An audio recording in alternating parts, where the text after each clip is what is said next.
আসসালামু আলাইকুম। সাকিব আল হাসান বাংলাদেশের প্রমিনেন্ট ক্রিকেটার, লেজেন্ডারি ক্রিকেটার এবং সেরা অলরাউন্ডার। সারা দুনিয়ার মধ্যে সেরা অলরাউন্ডার সে। এবং আজকে পাকিস্তান বাংলাদেশ টেস্ট ম্যাচ যখন তারা জিতলো, তখনও সেখানে সে একটা রেকর্ড করছে। সেটা হচ্ছে যে লেফটেন্যান্ট আর্মি স্পিনার হিসেবে সে সর্বোচ্চ উইকেট শিকারী। তো এর বাইরে তার একটা পরিচয় আছে, সে হচ্ছে আওয়ামী লীগের একজন নমিনেটেড এমপি ছিল। তার একটা আসনে সে সেটা ভোটিংয়ের মাধ্যমে হোক, যে কোনো কারণ যেভাবে হোক, সে একটা এমপি ছিল, আওয়ামী লীগের এমপি ছিল।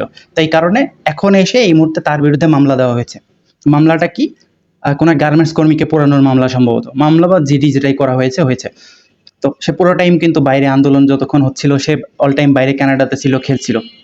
তেমন অবস্থায় যারা মামলা দিয়েছে এবং যারা মামলা নিচ্ছে, তাদের মধ্যে এই জিনিসটা কি কাজ করছিল না, যে মামলাটা যেটা একটা যুক্তিসঙ্গত মামলা দেওয়া উচিত, যেটা যায় আর কি এটার সাথে। কেন সে অল টাইম বাইরে, এটা সবাই জানে, যে ফিজিক্যালি দেখছে সবাই যে সে পুরো টাইম বাইরে। ওই সময় যদি আমরা অভিযোগ করি যে সে বাংলাদেশে থেকে কাউকে পুড়িয়েছে, এটা তো আসলে যুক্তিসঙ্গত কোনো মামলা হয় না। যেমন যেটা আবু সাইদের হত্যার ব্যাপারে হয়েছিল, আমরা দেখলাম যে অমুক পুলিশ সদস্য আবু সাইদকে গুলি করে মারলো, অথচ বাংলাদেশের তথাকথিত পুলিশ লীগ সে সময় মামলা করলো কার বিরুদ্ধে? 16 বছর বয়সী একটা ছেলের বিরুদ্ধে মামলা করলো, যে সে পিকেটিং করে তাকে মেরেছে। তো এই জিনিস প্রায় সেম জিনিস। মামলা আমরা করতে পারি, যেহেতু সে আওয়ামী লীগের এমপি ছিল, তার বিরুদ্ধে আমরা নিয়ে আসতে পারি, মানি লন্ডারিংয়ের ব্যাপারে কেস নিয়ে আসতে পারি। তার মোনাক মার্ট ছিল বা আছে, সেটাতে সে কোনো রিগিং করেছে কিনা, বা আমাদের যে শেয়ার মার্কেট সেখানে সে কোনো রিগিং করেছে কিনা, সেগুলোর ব্যাপারে মামলা হতে পারতো।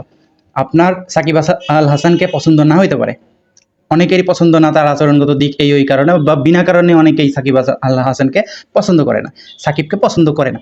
তো এই পছন্দ না করাটা যদি এখন এই আক্রোশের মধ্যে চলে আসে, এবং এই মামলা যদি এই ধরনের হাস্যকর মামলা হয়, তাহলে এটা আসলে অস্বাভাবিক দেখায়। এটা খুব একটা যুক্তিসঙ্গত কোনো বিষয় হয় না, যে এইভাবে এই ধরনের মামলা তার বিরুদ্ধে করা হচ্ছে, যেখানে আমরা জানি যে সে বাইরে। তো just because he was an Awami League MP, এটা কোনো যুক্তি হয় না। এবং সে বাংলাদেশের অবশ্যই টপ প্লেয়ার, সেরা প্লেয়ার। তার শুধু একটাই দোষ, সে হচ্ছে আওয়ামী লীগের এমপি ছিল, এইটা তার ভুল ছিল অবশ্যই। তো সেখানে আমাদের যে ক্রীড়া উপদেষ্টা আছে, আমরা দেখছি তাকে, যে সে তার পূর্ববর্তী পোস্টগুলো দেখেছি, সে তামিমের ভক্ত। সে তামিমকে নিয়ে, তামিম তাকে মাঠ দেখিয়ে বেরিয়েছে, অন্য কেউ সিনিয়ররা থাকার পরেও।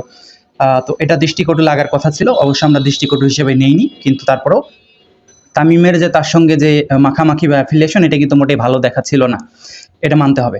তো ওই জায়গা থেকে সেটার রিয়াকশন হিসেবে যদি এই সাকিবের বিরুদ্ধে এই ধরনের মামলা এসে থাকে, বা তাদের ওই ধরনের কোনো এখানে ইনভলভমেন্ট বা অ্যাফিলিয়েশন থাকে, এটা অবশ্যই ভালো জিনিস হবে না।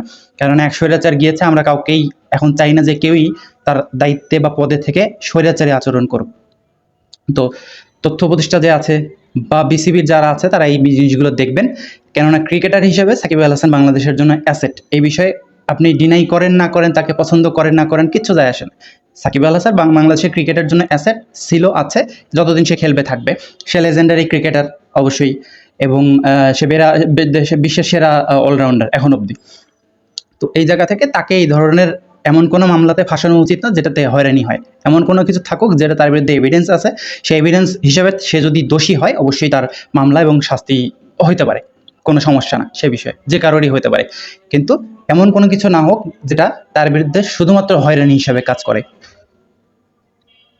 সে লেজেন্ড প্লেয়ার, সেজন্য একজন সাধারণ মানুষ হিসেবেও এটা তার নাগরিক অধিকার, হয়রানি না হওয়া যেন তেন মামলাতে। কারণ আমি বিদেশে পড়ে আছি, এমন একটা জায়গাতে পড়ে আছি, আর আমি পুরো টাইম ধরেন যে ইয়ের সময় আমি কুষ্টিয়াতে ছিলাম। তো কুষ্টিয়াতে থাকাকালীন সময় কেউ যদি বলে যে ঢাকার অমুককে তুমি মানে অমুক কিছু করেছো, সেজন্য তোমার নামে মামলা হচ্ছে, এটা কি সমীচীন হবে? আমার নাগরিক অধিকার পূর্ণ হচ্ছে কিনা এটাতে, সেটা খেয়াল রাখতে হবে। তো আশা করি আমরা এই জিনিসগুলো বুদ্ধি দিয়ে দেখবো। আমাদের আবেগ অবশ্যই বেশি, আবেগের কারণে আমরা সাকিবকে অপছন্দ করি, গালি দেই, যাই করি না কেন, সাকিবকে ডিনাই করার সুযোগ আমাদের নেই। তেমনি একই সঙ্গে মানুষের নাগরিক অধিকার ডিনাই করার সুযোগও কিন্তু আমাদের নেই। দুইটা জিনিস আমাদের মাথায় রাখতে হবে, এবং আশা করি যে সেই হিসেবে সেই দিক খেয়াল রেখেই কিন্তু এই মামলা বা যাই হোক না কেন তার বিরুদ্ধে অভিযোগ, সেগুলো অ্যাসেস করা হবে। ধন্যবাদ।